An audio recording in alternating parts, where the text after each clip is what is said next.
18 सितंबर 2013۔ मेरे रब, तेरा बंदा अम्र अपने आस पास कितने ही लोगों के दिलों में रोशनी और खुशी भरता था, तो उसकी कब्र को रोशनी और खुशी से भर दे। मेरे रब, तेरा बंदा इस ज़मीन पर बेचैन था, हमेशा कोशिश करता था कि कुछ ऐसा करे जो तुझे खुश कर सके और अपने ख़ानदान वालों का ख्याल रखता था, तो उसे बहुत ही पुरसकून और बहुत खूबसूरत जगह अता फरमा। मेरे रब, तेरा बंदा रहम के रिश्तों का ख्याल रखता था, तो तू उसका ख्याल रख और उसे माफ़ फरमा दे। मेरे रब, तेरा बंदा अपनी बीवी और बेटी को मोहब्बत और रहमत से देखता था, तो तू भी उससे मोहब्बत कर और उसे रहमत से देख। मेरे रब, खोल दे उस पर जन्नत के दरवाजे और उसकी कब्र को ठंडी हवा, रोशनी और खुशबुओं से भर दे। मेरे रब, तू अस्सबूर है, तो मुझे सब्र अता फरमा कि मैं अपने महबूब की जुदाई को कबूल कर सकूं। आमीन। 30 सितंबर 2013। जब मैं अपने गम में बिल्कुल डूब जाने वाली होती हूँ तो मुझे ये आयत याद आती है। सूरह बकरा की आयत है कि अल्लाह किसी नफ्स पर उसकी बर्दाश्त से बढ़कर बोझ नहीं डालता। मैं जानती हूँ कि मेरा रब सबसे बढ़कर रहमान है और उसने मुझे ताकत दी है, बहादुरी दी है, सब्र दिया है सब चीज़ को बर्दाश्त करने के लिए। अब ये मुझ पर है कि मैं अपनी वो ताकत खोजूं, उसे समझूं और उसे इस्तेमाल करूं। 2 अक्टूबर 2013। उदासी यही नहीं कि कोई बड़ा सा मुंह खोले हुए शिगाफ है, ये तो कॉफ़ी लेने के लिए जाने का एक ट्रिप भी हो सकता है। 3 के बजाय 2 के कपड़े धोना और गुफ्तगू के बजाय खामोशी।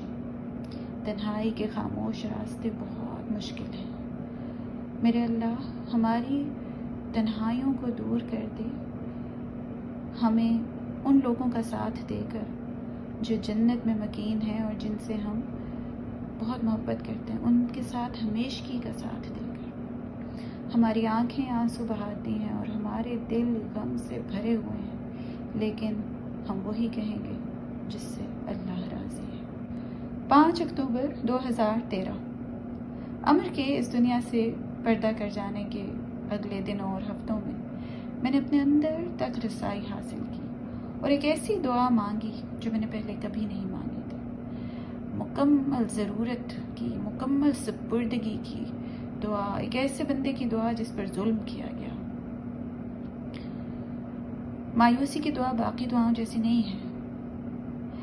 कोई चीज़ मेरी तकलीफ को कम नहीं कर सकती सिवाय उसके जब आंसू मेरे गाल से बहते जाते हैं, जिस वक्त मैं अल्लाह से इंसाफ मांगती हूँ उन लोगों के खिलाफ जिन्होंने अमर को मार दिया, और मैं मांगती हूँ अपने लिए सब्र और मजबूती, वो औरत और वो माँ बनने के लिए जिसकी मुझे ज़रूरत है। मेरे अल्लाह, मैं ज़ालिमों को तेरे हवाले करती हूँ, उनके साथ वैसा मामला कर जो तेरे इंसाफ को जचता है।